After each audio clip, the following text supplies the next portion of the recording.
Hello and welcome to Sega News Bits. I'm Barry, with me is George. Hello, everyone. And the Sega Cinematic Universe has grown as it has been announced that Sega is developing a movie based on Yakuza with production company 1212 Entertainment and some other group called Wild Sheep Content. So, George, first off, before we get into the news, what are your thoughts on this breaking announcement? It's, there was already a Japanese movie and a prequel directed over there.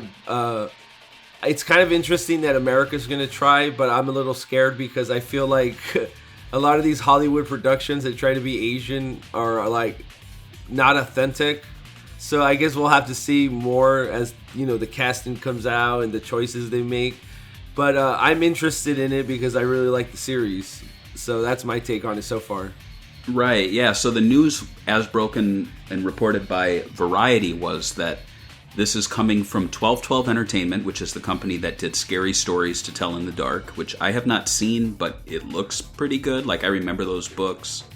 It looks like it's, is it the actual movie? Because I saw something on the streaming service and I clicked it and it was like a documentary.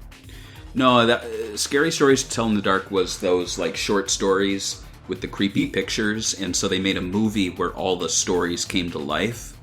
Okay. Because I saw one based on the books too, but it was a documentary, and I thought they were making an actual movie out of this. That's what I was thinking. Yeah, no, well, the other group, Wild Sheep Content, I don't know what they've done, but basically the people behind them are Eric Barmack, who worked on some TV shows, Roberto Grande, and Joshua Long. So we've got Grande and Long. Big and Long. What do you think about that? Big and Long. I think that's very Kazuma Kiryu approved right there. So I think we're on the right track. Right, yeah. So right now those guys will be producing, and they're currently searching for script writers. 1212 told Variety, Yakuza offers us a playground in which to set compelling stories with complex characters and a unique environment that audiences have rarely seen before. The saga of Kazuma Kiryu has a built-in cinematic appeal, a mix of kinetic action with bursts of comedy, multiple converging storylines, and a gripping journey towards redemption. Barmack of Wild Sheep Content added, with our background in telling global stories, we are excited to bring this huge project to global platforms. Now, I will say the 1212 comment really does nail Yakuza. I feel like when Yakuza was being localized, initially, Sega thought it was Grand Theft Auto, basically, in Japan. Yeah. But this guy pointing out, it's kinetic action, bursts of comedy, multiple stories, story of redemption. Like, that's all true. So that's a good sign for me. I want to say, though, and, we've had so much shit going on this year that we kind of forgot about it. But remember when there was a big backlash in film and television to characters being portrayed by people that did not share their race. Yeah.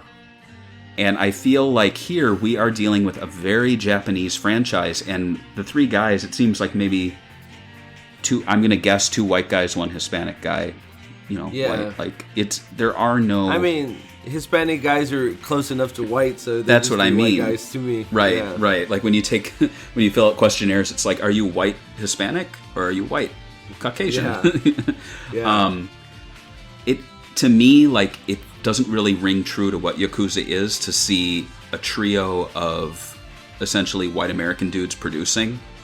Now they are searching for scriptwriters. Maybe they will tap a Japanese American or Japanese European or anywhere else Japanese, English speaking scriptwriter, someone who can write to the experience of the Japanese rather than someone who's like, oh, I played the games, I read some guidebooks, I lived in Japan for a year, here's your script.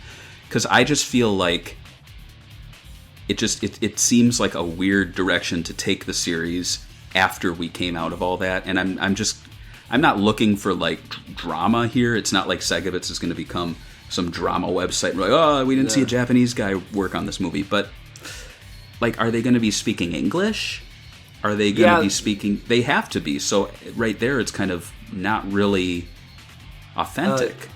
Yeah, exactly. But, I mean, That's an interesting question. And like, who are they gonna cast? Like, I don't want to be like negative Nancy, but I'm not that big into Japanese cinema. So like, do they have someone that could carry a American film as a cover person? That should be kind of, and like right now going with Corona and all that, I don't know. I just feel like this project might be one of those like that it gets started and we won't hear about it for years and it might die. Yeah, remember the Sonic movie. The Sonic movie took like 7 years. Exactly. So we might not be hearing a lot about this for like the future. We also had one about they were trying to do a Streets of Rage TV show or something, and maybe House of the Dead. So who knows what might happen with this project? I hope it does, happen and they do a good job. But I'm also scared, like you said, there's a lot of cultural differences in the Yakuza series and the way they depict like.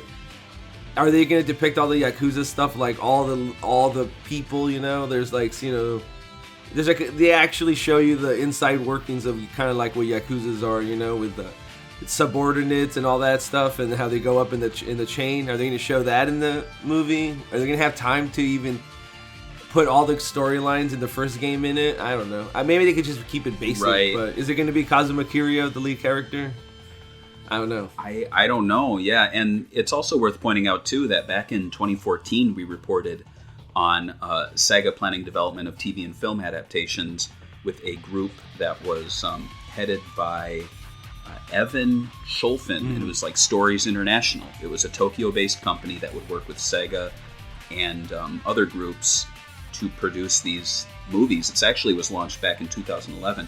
No mention of that at all here, which makes me wonder if Stories International is still a thing, if Stories International was not allowed certain franchises, like they only were allowed Altered Beast, Shinobi, like Crazy Taxi, but they weren't given Yakuza. If that's the case, like it's another strange decision to establish a group that's doing just this with ties to Japan, but then being like our most Japanese franchise is getting a movie from a production team based out of America. Yeah. Seems weird. And like, so, I'm assuming this is like a totally separate contract. I mean, because there was already Japanese actual movies that came out one that came out in theater. So over there. Right. So it's interesting. I guess we'll keep our eye out on it. Yeah, I mean, who knows? We could be here in 5 years and we're like, oh man, I'm so excited for the Yakuza movie. They're doing everything right. Or we could be here in like 20 years and we're like, where's the Yakuza movie? Who knows? Yeah, but like, if we look at the history of like video game movies, it's like a 90% chance they'll fail at like capturing what makes the game good. Because like, just the history of movies that we've had, like the House of the Dead movies, the Doom movie, it's always, they screw it up somehow. And like Yakuza being a Japanese franchise, there's so much ways you could screw it up. I can already think about it. Absolutely. So it's like, definitely keep our eyes open. It could either be good or it could be a train wreck, and it'll be great covering both sides of it. I look forward to the journey with you. So what are your guys' thoughts about the Yakuza movie? Are you looking forward to it? Are you scared? Do you want to star in it? If you want to star in it, comment below. Let us know. Start writing the scripts, guys. Send them. Yeah. We need a script first. So scriptwriter, actor, comment below, and we'll give you the job. Bye.